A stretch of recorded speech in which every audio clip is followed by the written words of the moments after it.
Everybody, hope you enjoyed the movie. Now obviously this film was on my wife's list if you've been following the box office for the summer, and I clearly lost a ton of money thanks to everybody going and seeing that today.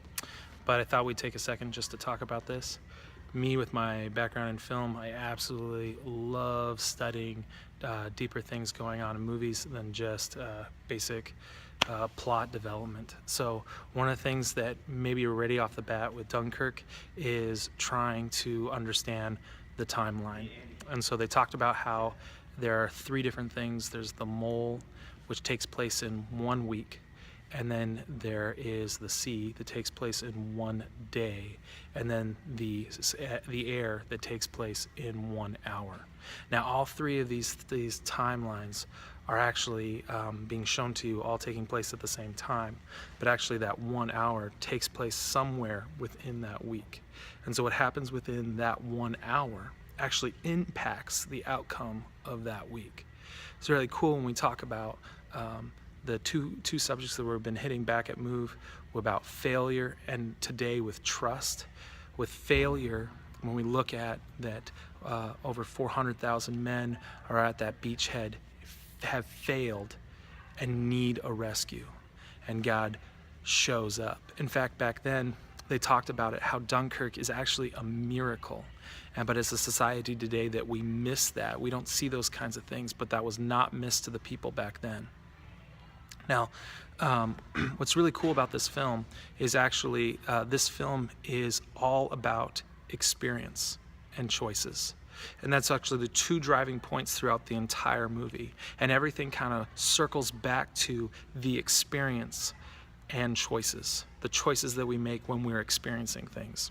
When we are going through something, what kind of choices do we make? We have the young man who makes the choice to try to save himself. And every time an attempt that he does that, God seems to bring him right back to that beach to say, it's not about saving yourself, it's about saving all of these men. It's interesting to talk about the choices that the pilot makes, or the old man with a boat, and the choices that he chooses to make and how he handles things in experiences. Now, this is not a character-driven movie. In fact, can you name one character? Talk about yourself real quick. There's probably one. If you can get past that one, name anybody else. I don't think you can, and I think that's the point, is that the movie's not about certain individual characters and the choices that they make. It's about the group as a whole and looking at the whole thing. And the coolest thing is looking at the timeline and seeing the experience that takes place for everybody, and how what one individual chooses to do, how that impacts everybody else. So looking from the pilot and how he impacts those on the boat to how he impacts those at the beachhead. So talking about your groups, your Move leader has some further notes to talk about this. You can pay attention that the score was a ticking clock for the most of the time, kind of talking about how there's a sense of urgency, but a sense of time that's taking place. And I think that's what's going to happen, is that we are going to go through things in time. We're going to go through things that are experiences that are not as, most hopefully not as impactful as or as terrifying as this. But we are going to go through things that we feel like that is hopeless and lost. But I think that we can find hope in knowing that God is already at work. And I think there's such a testimony to that, about how God is already doing things that we might never actually get to see, but He's making way for things. He's going ahead of us, behind us, He's before us, above us, below us. He is in control.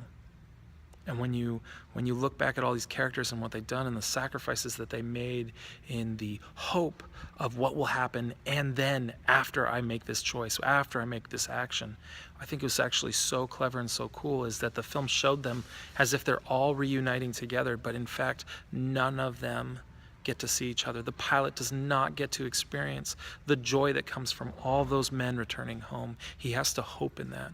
And I think that's something that we can kind of cling to, is that the hope is in Jesus and what He's doing, not in what we are necessarily experiencing. So talk among your guys' groups. Your leaders have further notes and further highlights about the film. But what was your favorite part, and what was challenging for you to hit home with? All right, see you guys.